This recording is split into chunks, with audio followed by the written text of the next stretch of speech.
Hello and welcome to this week's Rural Rapport with our Native communities. I'm Kristine Flyinghawk and I'm the Native Communities Manager. And I will let my coworkers introduce themselves as well. Angelina? Hi, I'm Angelina Magerl and I'm our Community Foods Associate. And I work out of the NICC campus in Macy and also from my home in Magerl. Good morning, I'm Lizzie Swalley and I am based out of Santee here in our community. I am the Community Foods Advocate. Awesome, thank you. Well, as you know, a lot of our work is, all of our work is based in community, and one of our biggest pushes is for food sovereignty. And part of that is helping community gardeners and producers with education and supplies and resources. So it is definitely getting into our busy season. I would like for you guys to share a little bit what you're excited about most for this growing season. Sure. I'm excited just to see the amount of participants that we've had in the community. We did offer some free tilling to community members in Rosalie, Walt Hill, Macy, and Winnebago. And we did have over 30 people reach out to have gardens tilled. So it's exciting for me to see that amount of households that are wanting to start their own gardens, and that's exciting to me, and see how everybody gets their garden going and just the excitement that it builds within the community. Sure.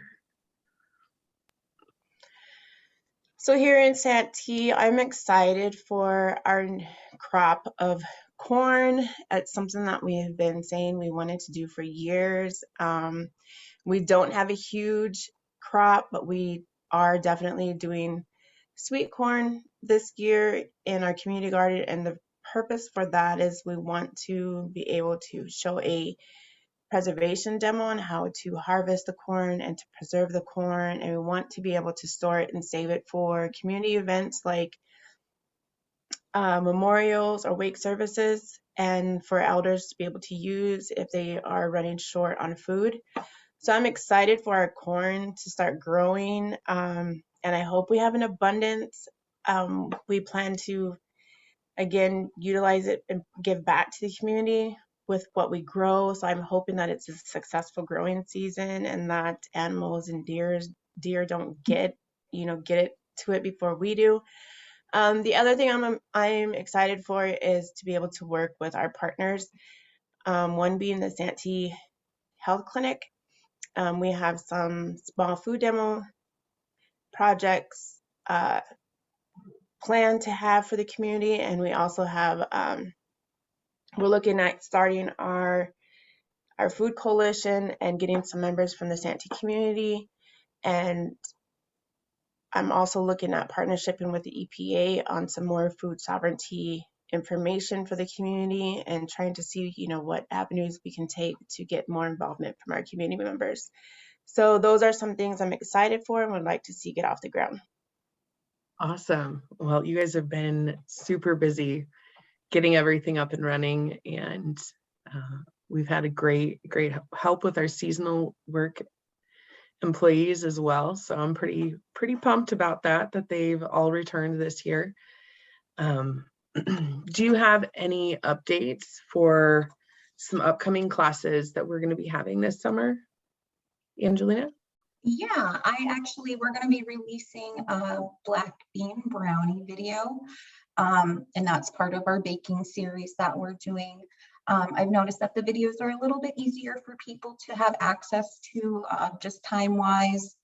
We're all busy transportation-wise. Gas is expensive right now, so it is nice to have those things available for people that can't make it to an in-person workshop. But we're going to be releasing that video later on this week. We're going to put together a survey, so community members that participate in the survey, I believe the first 12 will receive an immersion blender to make the black bean brownies as well as the ingredients, so they can try the recipe at home. And we're also planning on doing an empanada workshop.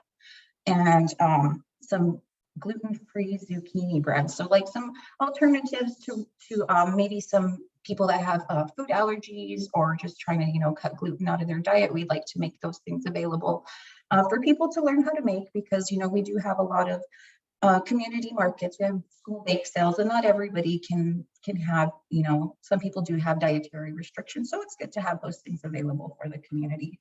But that's just a couple of the little things that we have that we're planning on. Great.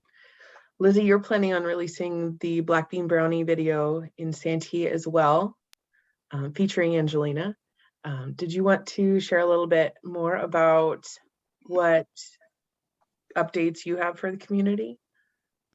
So we are also working on our baking series business, and so we're offering skills for community members to start brainstorming and accumulating skills to bake different breads and desserts. And so we are, in the next few weeks, going to be holding 2 baking series demonstrations and workshops, and one of them is going to be on pretzels, and another one is going to be breadsticks. I haven't dabbled into the dessert yet. That's a lot of ingredients, and I would really like the community to stick to ingredients that are easy accessible and something that they just may have in their cupboards and that aren't, you know, a lot of ingredients, so they get more of a return on their investment, so they're not buying a bunch of supplies and not making as much back. So that's what I'm looking forward to, finding different baking recipes for them to use. Also, during this time, we will cover our commercial kitchen information during these workshops so that we're able to encourage our community members to be trained in working in a commercial kitchen. If it ever came to that, they would already have some understanding of what to do in a commercial kitchen when they start their small business.